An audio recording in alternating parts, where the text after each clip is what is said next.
Le printemps de Bourges sur RCF, c'est 100% printemps. Une émission présentée par Guillaume Martin de Guéret et Hugo Sastre. C'est une bête de scène. Ouais, super, et puis il y a de l'ambiance, le W est plein. Puis il y a tout un univers dans un festival. C'est un lieu de rencontre en fait, moi je dis que c'est l'agora grecque moderne. Parce que ça représente beaucoup en fait dans une vie de musicien de jouer ici. C'était un cadeau d'anniversaire de ma copine Lou qui est juste ici. Les concerts vont bien, on n'a jamais eu autant de professionnels sur le printemps de Bourges. RCF, 100% printemps. Bonjour à tous et soyez les bienvenus pour une nouvelle émission spéciale consacrée au printemps de Bourges. Hier, nous étions au kiosque de l'Archevêché, émission à retrouver évidemment en podcast sur rcf.fr.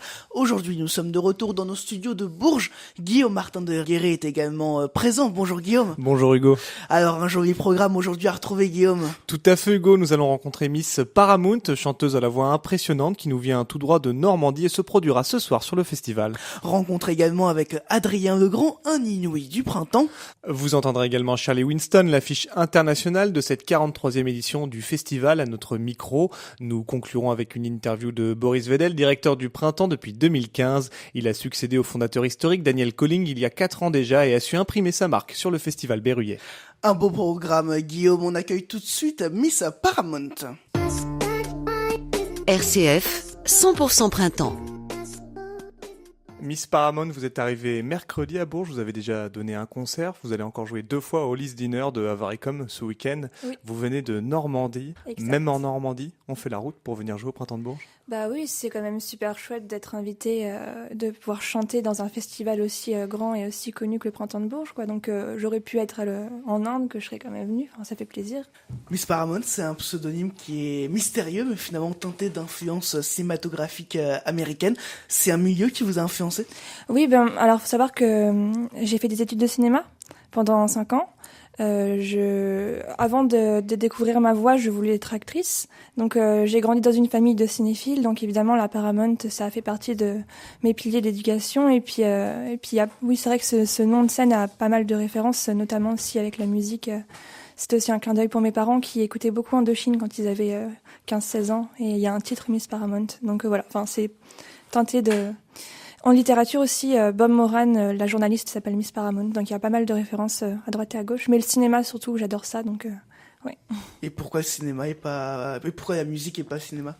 Bah en fait, je n'ai pas mis le cinéma de côté. Déjà, ça me sert énormément. Mes études me servent énormément par rapport à tout ce qui est réalisation de clips et tout pour accompagner mon travail en musique.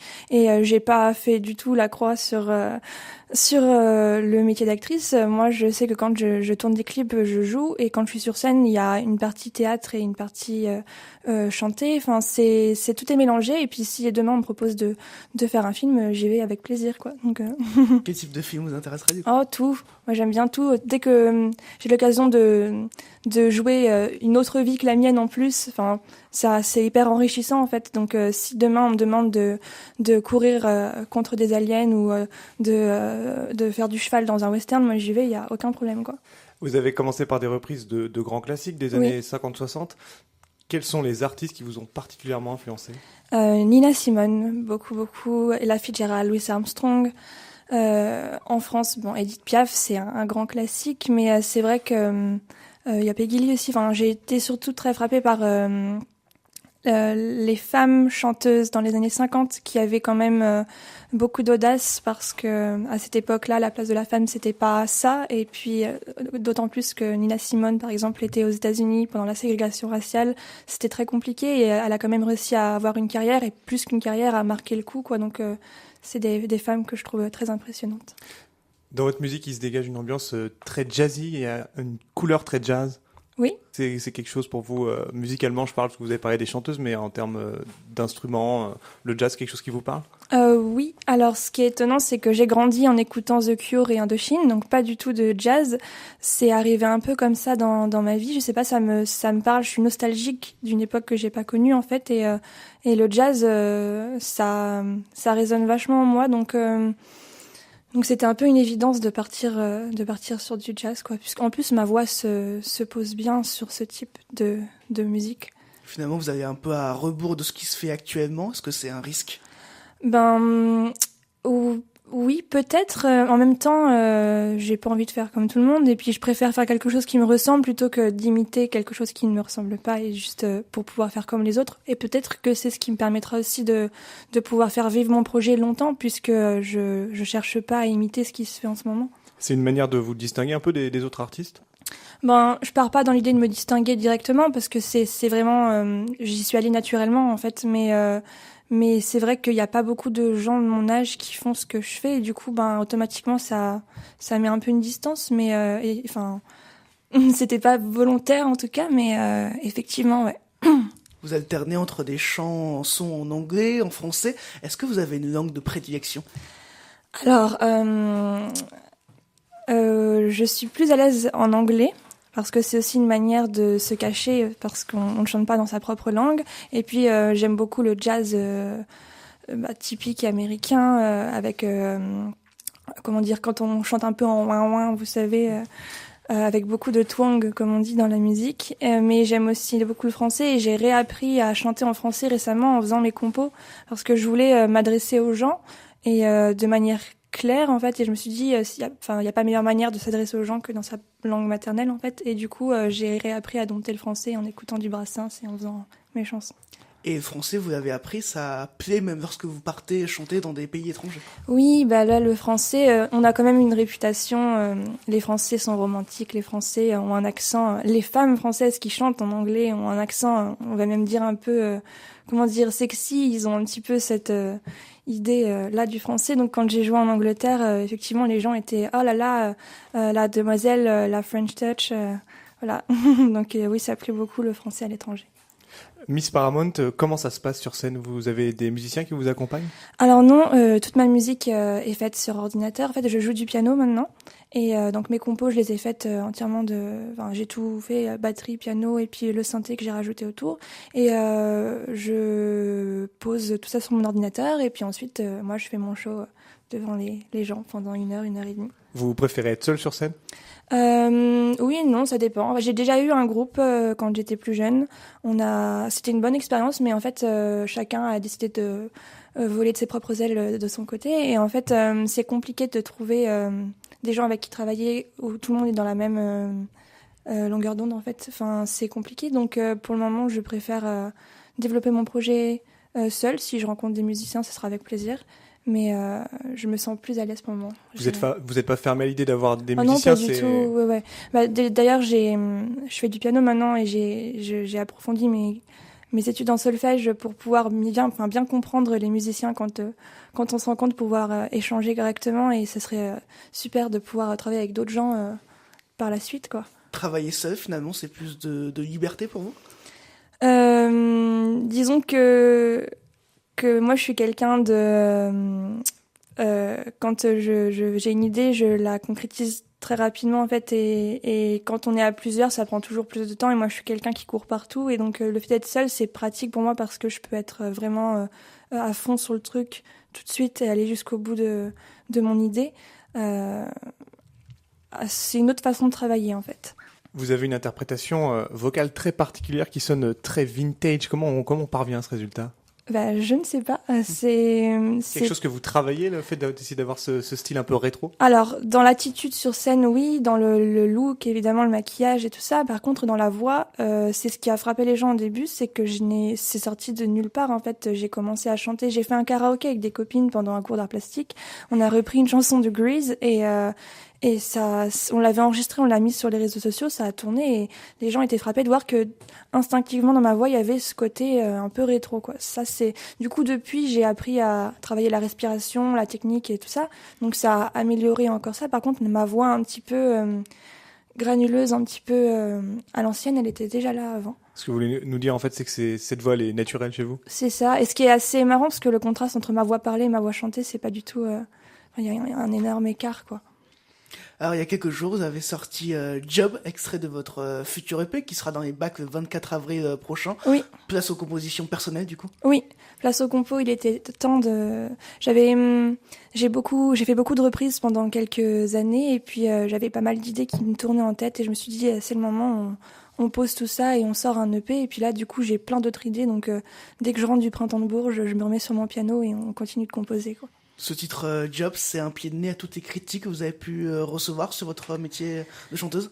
Oui, alors pas que moi, tous les gens aussi que je connais qui pratiquent un métier un petit peu, original, on va dire, pas forcément que des métiers artistiques, tous les gens qui ont des métiers un petit peu, on va dire bizarres, on se prend tous un peu des remarques sur l'instabilité du métier, c'est pas un vrai travail et tout, donc évidemment c'était plutôt, j'avais pas envie d'agresser les gens en écrivant cette chanson, c'était plutôt, bon les cocos, écoutez, c'est un vrai travail et on s'implique énormément et c'est toute une vie, quoi. Donc on respecte le métier de chacun, quoi. C'est difficile de faire comprendre aux gens que artiste, c'est un vrai métier? Le truc, c'est que c'est plus qu'un métier, en fait. C'est une passion. On a besoin de travailler parce qu'on vit dans une société où il faut travailler, il faut gagner son argent. Et moi, ce que je sais faire, c'est ce que je fais sur scène. Donc, j'utilise cet art pour gagner ma vie. Mais c'est compliqué parce que les gens aussi, c'est un métier qui est très mystérieux. On voit surtout les paillettes et ce qui se passe sur scène, mais on voit pas tout le travail qu'il y a derrière. Et du coup, les gens, je pense que c'est facile. Après, j'ai pas le pire métier du monde, hein, j'ai pas à me plaindre, mais c'est vrai que il y a un vrai mystère autour de ce métier et les gens comprennent pas forcément les difficultés. Aujourd'hui, vous êtes chanteuse à plein temps, c'est votre métier? Oui, c'est mon métier, H24, donc du lever jusqu'au coucher.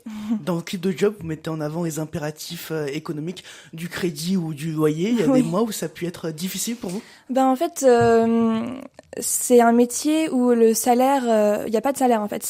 Moi, ça fonctionne par des cachets et c'est assez aléatoire chaque mois en fait. Donc là, je sais que j'ai des concerts jusqu'à l'année prochaine, mais je sais pas ce que je fais dans 1 an et demi en fait. Mais après, j'ai grandi dans une famille avec des parents qui font de la bande dessinée, donc j'ai toujours vu en fait cette instabilité au niveau du salaire, mais en même temps, j'ai jamais souffert de ça non plus, donc je sais que c'est possible en fait. C'est juste une autre façon d'envisager le travail, quoi. Est-ce qu'il y a une différence entre Mégane Dumas et Miss Paramount? Mégane Dumas, c'est votre vrai nom?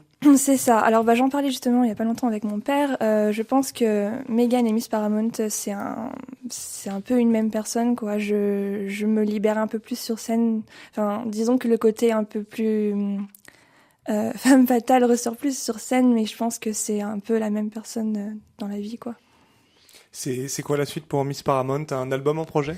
Alors du coup, il y a mon EP qui sort la semaine prochaine. Je continue de composer, idéalement en avoir une chanson par mois à peu près pour avoir de quoi faire un album l'an prochain. Et puis après, il y a beaucoup de concerts qui arrivent, des concerts à l'étranger aussi. Je pars à Montréal en septembre, à Bruxelles en octobre. Il y a des dates pas mal en Normandie, sur Paris en juin, juillet, août. Donc concerts, compos et sortie d'EP pour cette année. Et clip aussi, je tourne un clip en août. Voilà. Idéalement, vous commencez à chanter au niveau international. Vous avez dit, dans les pays dans lesquels vous partez, vous aimeriez avoir une carrière vraiment internationale, c'est votre rêve? Si je peux partager ma voix avec le plus de monde possible, oui, ce serait super.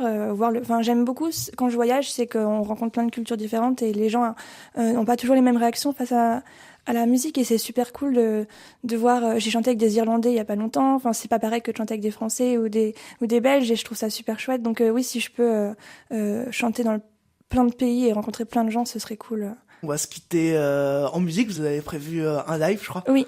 Qu'est-ce que vous allez nous chanter? Job, puisqu'on en a parlé tout à l'heure. Autant la faire vivre sur la radio. Très bien, on va écouter ça tout de suite.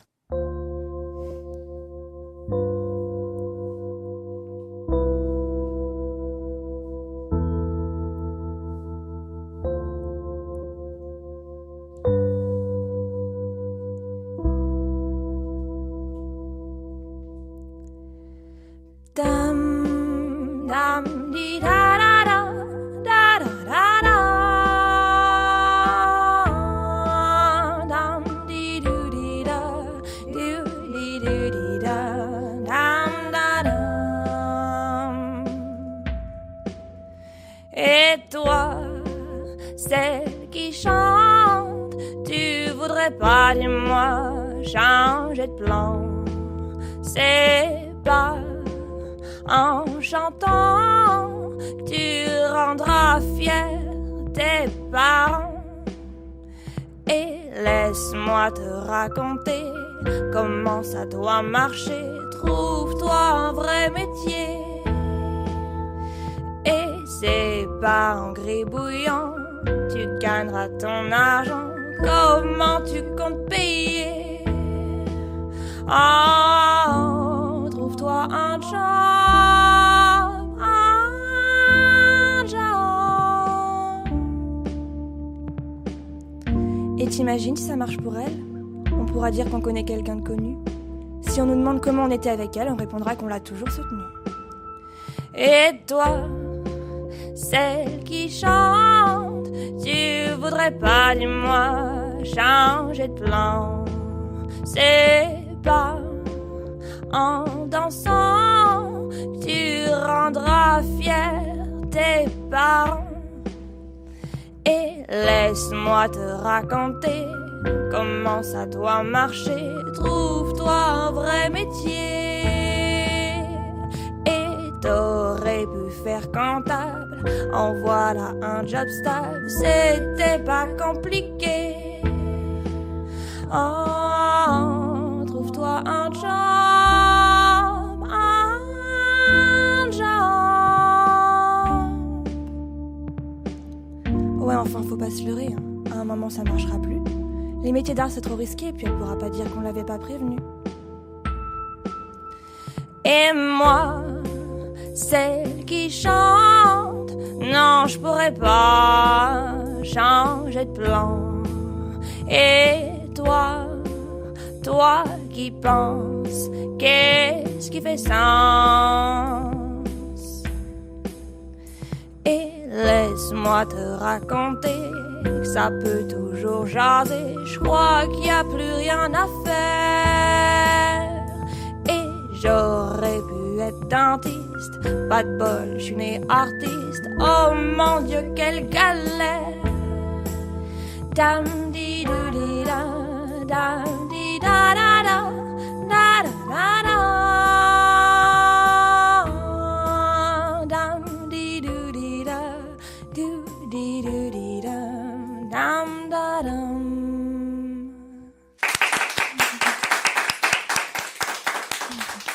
Merci. Miss Paramount sur RCF. Ambéry, merci de nous avoir interprété votre titre Job. Merci à vous. On peut venir vous applaudir au Always Dinner de Avaricom ce vendredi soir et samedi. Et bonne chance à vous pour la suite. Merci, à la prochaine. RCF 100% printemps. Hugo, vous avez rencontré cet après-midi, juste après son concert, Adrien Legrand, un chanteur des Inouïs qui s'est produit ce midi au 22 d'Oron. Il vous a donné ses premières impressions après sa sortie de scène. C'était vraiment un très bon concert. C'est passé très très vite, évidemment. 30 minutes, on n'a pas le temps de voir les choses passer. Mais c'était très chouette. La salle était quasi pleine. Les gens très attentifs, très réceptifs. Il faisait chaud, par contre.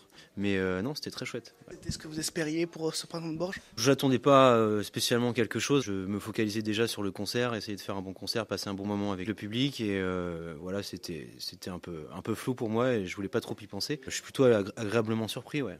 C'était très chouette. C'est une chance pour vous de participer à ce printemps de Bourges? Une chance, bah ouais, quand même, hein, parce qu'on part, je sais pas combien on est au départ, mais je crois qu'on est des milliers de groupes, hein, je sais pas au tout début, hein, des présélections en octobre sur écoute, et puis après il y a un premier tri avec les auditions, et donc oui, moi déjà je pensais même pas être sélectionné en fait aux auditions, quoi, donc c'est super, ouais. Je suis quand même assez chanceux. Ouais. Parce qu'on rappelle, vous êtes un des Inouïs de ce printemps. Les sélections, vous en avez un petit peu parlé déjà. Comment est-ce qu'elles se déroulent? Comment ça se passe, ce processus? Il y a une présélection en octobre, je crois, septembre-octobre, sur la base d'une écoute en fait de 3 titres en ligne. Une présélection parce que c'est vous qui avez envoyé une candidature? Ouais, c'est ça. Alors ça se fait sur le site des Inouïs, hein, il y a un petit dossier à remplir, 3 titres à mettre en écoute. Et en fait, une première sélection s'opère sur la base de ces 3 titres. Les présélectionnés vont après à l'audition qui a lieu en janvier, quoi. Donc ça, c'est dans chaque région. Moi, j'ai passé l'audition en Normandie, quoi. Et donc, j'ai joué à l'audition donc au Big Band Café, c'est la SMAC d'Hérouville-Saint-Clair, donc la ville à côté de Caen, d'où je viens. 4 groupes, et à l'issue de ça, un verdict, alors une semaine après, hein, je pense.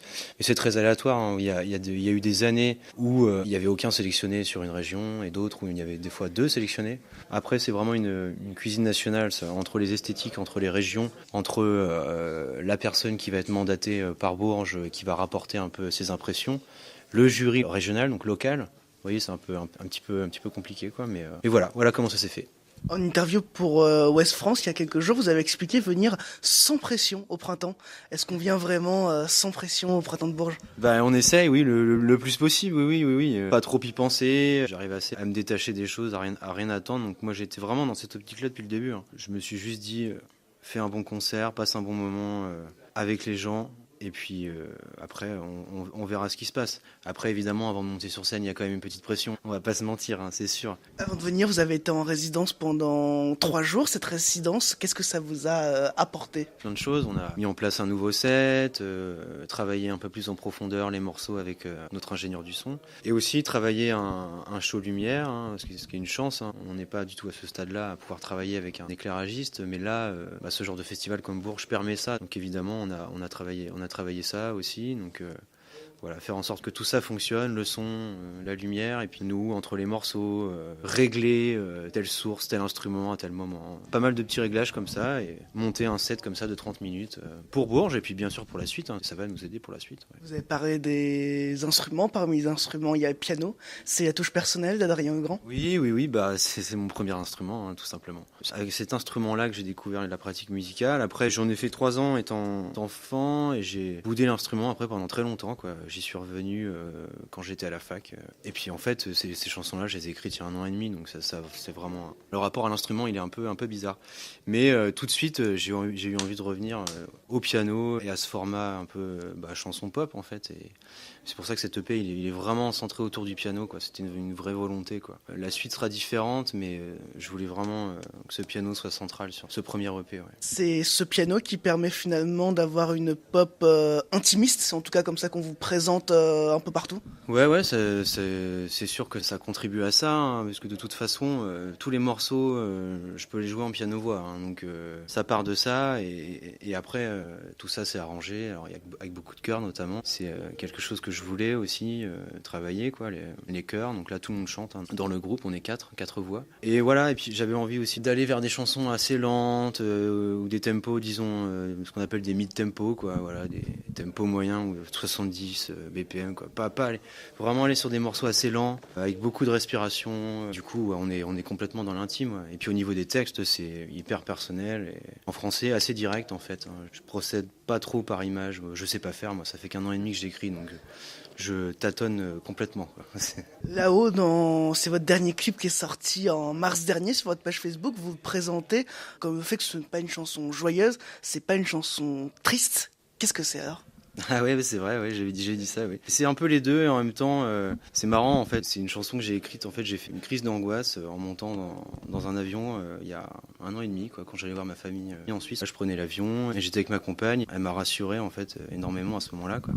Donc c'était un peu bizarre. J'étais partagé entre ce sentiment où je vais en vacances, c'est super, je suis en avion, je suis au-dessus des nuages, c'est super, il fait beau. En même temps, ce truc anxiogène où j'étais un peu, j'ai quand même fait une crise d'angoisse, et j'étais là, je vais y passer, quoi. C'est très bizarre, quoi. Il y a ce truc de douceur, de joie sur les couplets, et ce rappel un peu anxiogène sur les refrains, quoi. Donc elle est un peu comme ça, à cheval, sur ces deux sentiments, en fait. Ce titre là-haut, il sort sur un 45 tours. Alors pourquoi est-ce que vous avez choisi ce format assez atypique, même si ça revient à la mode ces derniers temps ? Ouais. J'ai contacté quelques labels au départ pour sortir mon premier EP, dont le label avec qui j'ai sorti, Objet Disque, un label parisien. Label qui est tenu par un certain Rémi Poncé, qui est graphiste et qui a son projet aussi Cheval Rex, un super projet. Je lui ai dit, écoute, j'ai cet EP là, est-ce que ça t'intéresserait de le sortir ? Il me fait, je sais pas, l'EP c'est compliqué à bosser, mais par contre on peut peut-être sortir un single déjà sous la forme d'un 45 tours. Il avait déjà fait ça en fait, lui. Il avait déjà fait des sorties comme ça, single.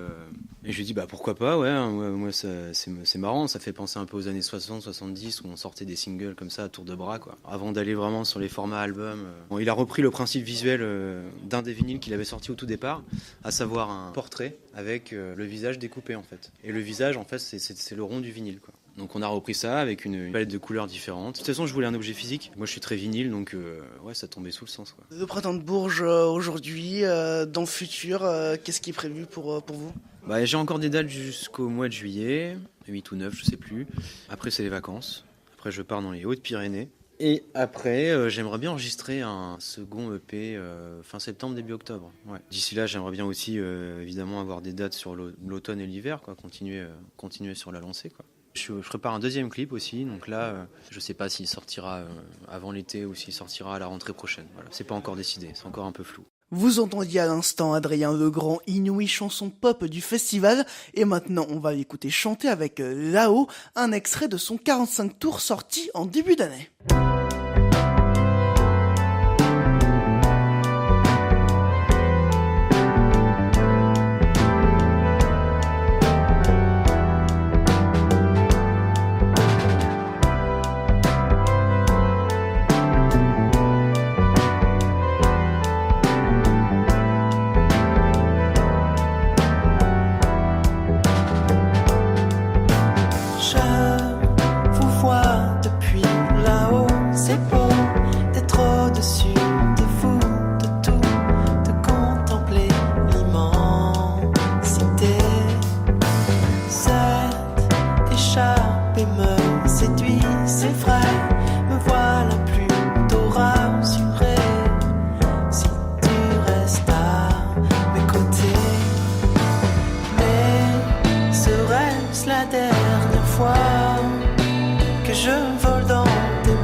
Là-haut d'Adrien Legrand sur RCF en Berry, vous êtes toujours avec nous pour une émission spéciale consacrée au printemps de Bourges. On quitte la France maintenant en direction l'Angleterre. Vous allez entendre Charlie Winston à notre micro. Il s'est produit sur la scène du W hier soir. Pendant un temps, vous avez peut-être pensé que vous en aviez fini avec la musique? Yeah, well, I don't think music will ever be over. I just En fait, je n'ai jamais pensé en avoir fini avec la musique. Quand j'ai commencé à jouer musique, j'ai parlé, j'ai jamais imaginé que I would do the things that I do. Je ne pensais pas finir dans l'industrie de la musique.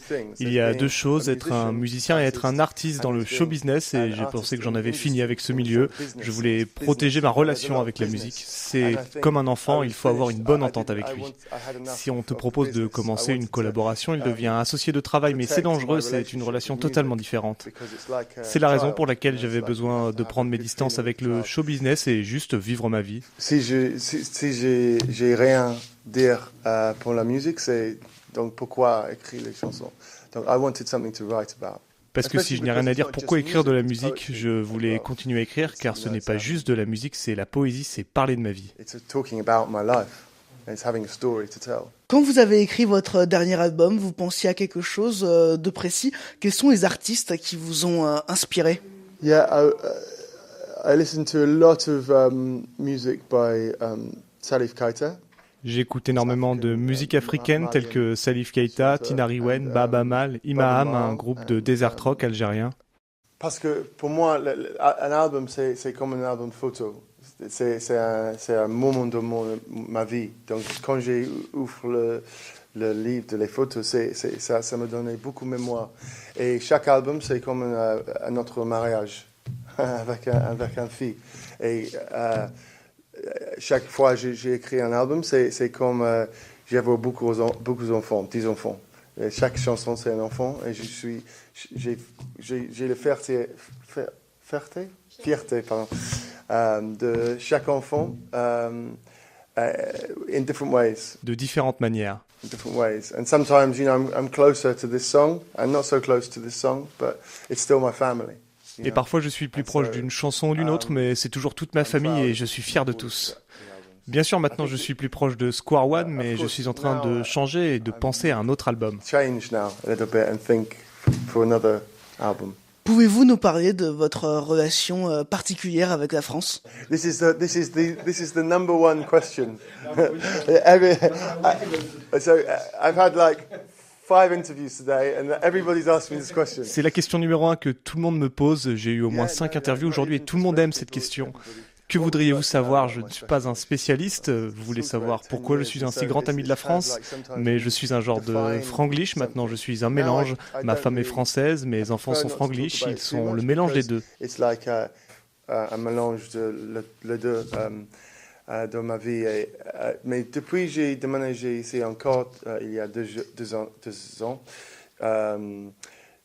j'ai commencé à avoir une autre appréciation pour la culture. Parce que c'était un peu difficile au début quand j'étais ici à Paris pendant 2009 à 2011, parce que j'ai beaucoup de succès et beaucoup yeux sur moi. Donc, c'est difficile d'établir une relation équitable.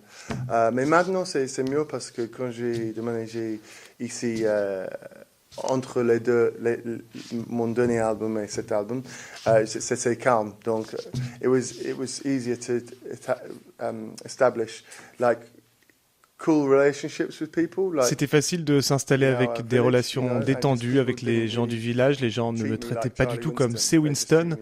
Ils me traitaient simplement comme Charlie. Et c'est important pour moi maintenant. Ma relation avec la France est plus saine et j'ai commencé à plus apprécier la culture et la nourriture.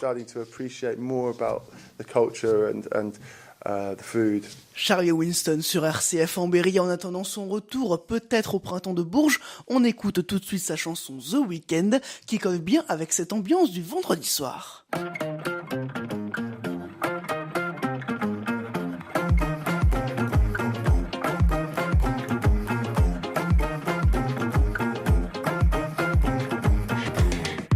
Roll the window down, let the wind blow in, turn the volume up. let the rhythm kick in. The week is out, the day is done. I've worked so damn hard like a dog digging for bones in the backyard. On the weekend, we can let our head down to the sound of summer and just dance. On the weekend, we can let our head down to the sound of summer and just dance. On the weekend, we just dance. On the weekend, we just dance. On the weekend, we just dance. On the weekend, we just dance. If you can't get down, I gotta pick me up. Gonna meet you at the bar where we do that talk. Oh, the phones are lighting up. Oh, the faces lighting up.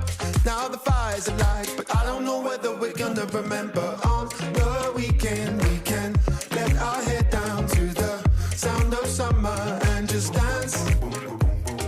On the weekend, we can let our head down to the sound of summer and just dance. On the weekend, we just dance. On the weekend, we just dance. On the weekend, we just dance. Come on, come on. On the weekend, we just dance.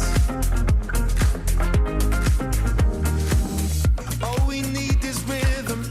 I don't need no reason. Stop me if I'm making sense. All we need is music. Catch me if I lose it. I don't want to fall again. On the weekend, we just. On the weekend, we can dance. On the weekend, we can let our head down to the sound of summer and just dance. On the weekend, we can let our head down to the sound of summer and just dance. On the weekend, we just dance. Yeah, on the weekend, we just dance. Yeah, yeah. On the weekend, we just dance. On the weekend, we just dance. On the weekend, we just dance. On the weekend, we just dance. On the weekend, we just dance. On the weekend, we just dance. The Weeknd de Charlie Winston sur RCF. Après la scène, on monte dans les bureaux du festival. Depuis 2015, une nouvelle équipe est arrivée aux commandes. Rencontre avec Boris Vedel, directeur du festival depuis 4 ans maintenant. Il a succédé à Daniel Colling, fondateur et directeur historique du Printemps de Bourges. J'ai envie de dire qu'on succède pas à Daniel Colling. On succède pas à un fondateur. Il y a un fondateur et puis ensuite il y a des gens qui vont faire perdurer un projet. Il faut plutôt essayer de s'affranchir de cela, sinon on est complètement bloqué. Non, il faut créer son histoire. Il faut créer son histoire avec les autres. Moi, c'était ma chance, c'est qu'il a effectivement créé un socle très solide, un festival qui est très beau avec des fondamentaux, qui me plaisait et que j'ai appris à redécouvrir une fois aux manettes. Et puis surtout une équipe extra qui m'a permis d'apporter des nouvelles idées, de les construire avec eux. Donc pas de stress ou de pression particulière. Je passe derrière Daniel Colling, il va falloir que j'assure. Non, je me suis jamais dit ça. Vous êtes donc directeur du festival depuis quelques années. Il y a eu du changement dans le festival. Je pense notamment au visuel. Avant, tous les ans, le printemps avait un peu une affiche différente. On l'attendait. Maintenant, c'est moins ça. Il y a une sorte de code qui s'est installé sur le long terme. Ah, mais on ne sait pas ce qui va se passer l'année prochaine. On a voulu effectivement casser effectivement une certaine esthétique. Alors il y a des gens qui aiment pas, d'autres qui préfèrent. Bon, c'est l'art, hein, on peut pas. Mais effectivement, l'idée c'était de parler d'un nouveau printemps. D'un printemps révolutionné, et Daniel et ses équipes l'ont maintes fois révolutionné. Là, c'était important de marquer le coup aussi, je pense. Et puis après, moi, mes goûts esthétiques sont tout autres. C'est plutôt effectivement dans l'abstraction, Je voulais des choses plus gaies. Et effectivement, on est parti pendant 3 ans sur une thématique, on va dire, hein, sur ces couleurs assez primaires, sur un fond blanc, pour bien marquer le coup avec un nouveau logo, etc. Donc il fallait ce fond blanc très distinguant, mais peut-être l'année prochaine ce sera autre chose. Parmi les changements, les fameuses exclamations. L'année dernière, on parlait des femmes. Cette année, on parle européen. Oui, cette année c'est européen et l'année prochaine ça sera tout autre chose. Mais effectivement, on a commencé en 2016 avec la liberté d'expression pour réagir vis-à-vis des attentats. Et puis cette aventure un peu de dialogue avec nos festivaliers a tellement bien fonctionné entre les festivaliers, les journalistes et des artistes. On a décidé effectivement de continuer. Alors ensuite c'était le punk, c'était les 40 ans du punk et le punk a émergé aussi ici à Bourges. Et l'année dernière c'était Femmes. Femmes et c'est là où que les exclamations ont enfin pris leur nom. Donc c'est la deuxième année qu'on utilise ce terme.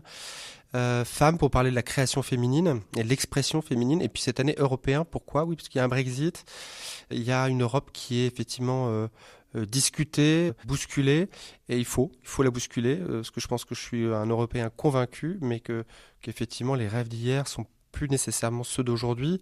Donc il est temps pour nous, société, de se mettre autour d'une table et de discuter pour dire qu'est-ce qu'on veut vraiment ensemble. Par contre, le ensemble est important parce que je ne m'imagine pas avec nos autres amis européens. Je pense qu'on est comme une terre de communauté et j'imagine cet avenir ensemble. Je suis plus heureux que le voir seul. Européen, donc, on peut dire que le printemps pose un peu une idée politique qui sort un petit peu du simple festival de musique ? C'est complètement apolitique. Il n'y a pas de politique dans Européen. Pourtant, à une époque où on parle Europe, Brexit, vous l'avez dit, même parfois on parle Frexit. Pourtant, là, vous vous posez Européen, vous assumez de l'être. Oui, je m'assume Européen, mais en tant que citoyen.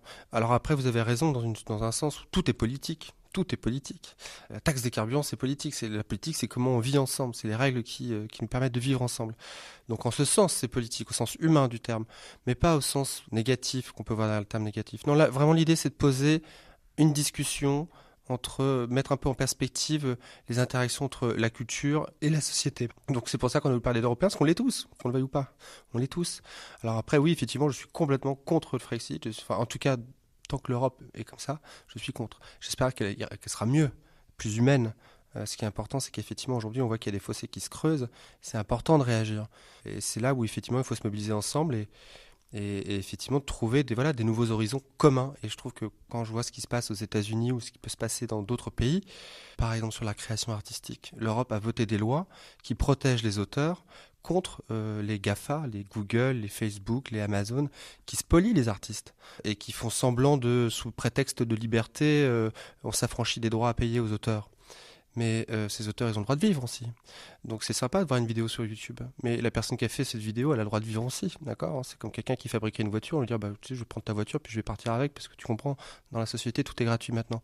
On le fait pas, donc il n'y a pas raison de le faire avec des œuvres. Le printemps prend un peu position. Là, c'est clairement une prise de position, en l'occurrence avec d'autres partenaires, où on est là pour protéger la création. On a un festival d'émergence. 70% de la programmation du printemps sont des artistes émergents.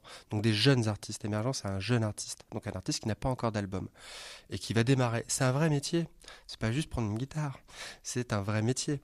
C'est des heures et des heures de travail. Quand on voit un artiste, quand il sort un album, on l'aime pas. Nous, en une seconde, on sait. Généralement, cet artiste, il a travaillé pendant 1 an, 2 ans, 3 ans pour écrire cet album. Et c'est lui, il parle de lui. Donc effectivement, quand on dit « j'aime pas », pour cet artiste, c'est de se dire « disons, moi, c'est ce que je pense pourtant, mais j'aime pas ». Donc il se prend ça dans la figure. Donc c'est un métier qui est très compliqué et il faut les soutenir.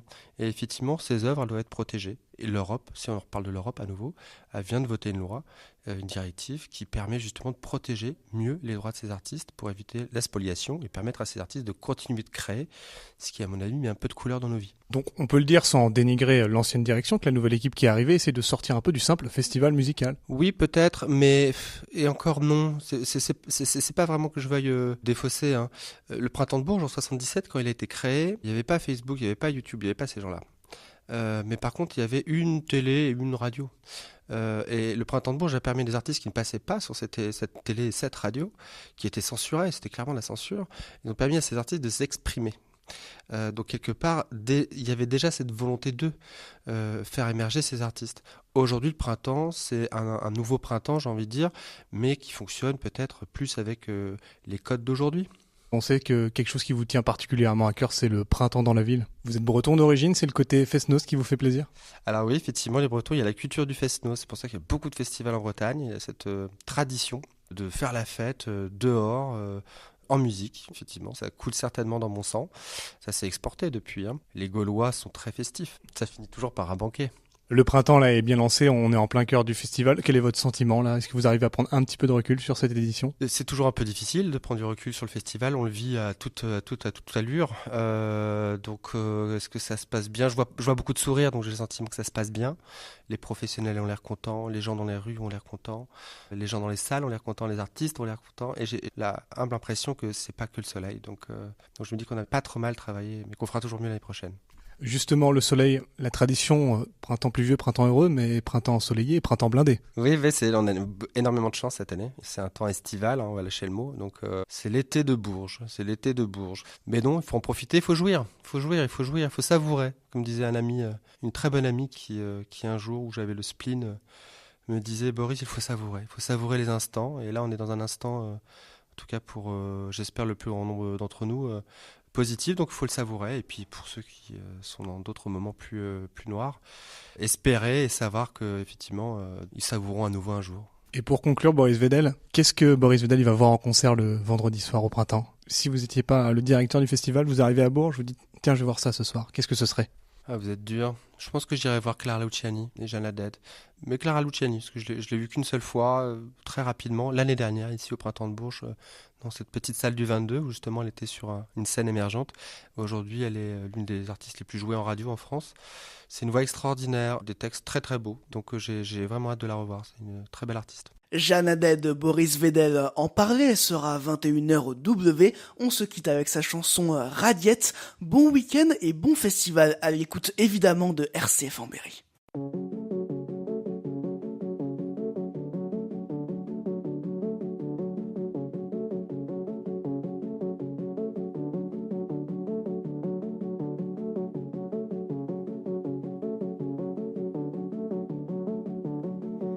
You feel my anger radiate,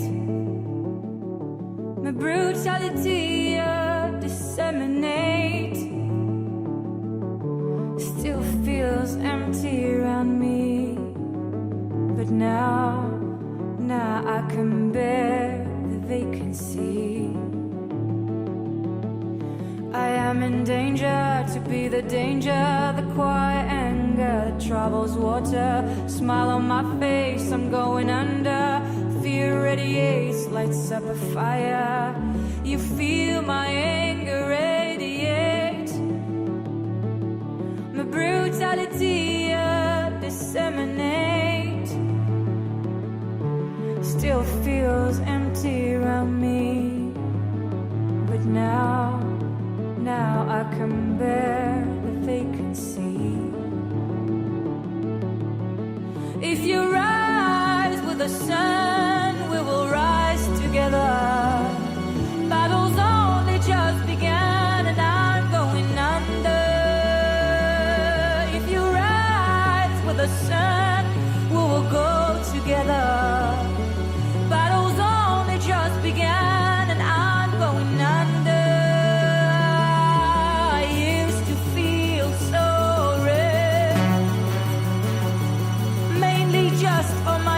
Dragging myself down so deep and low, sorry. But I know from the radio the world's changed all around, and I am in danger to be the danger, the quiet anger that travels water. Smile on my face, I'm going under. Fear radiates, lights up a fire.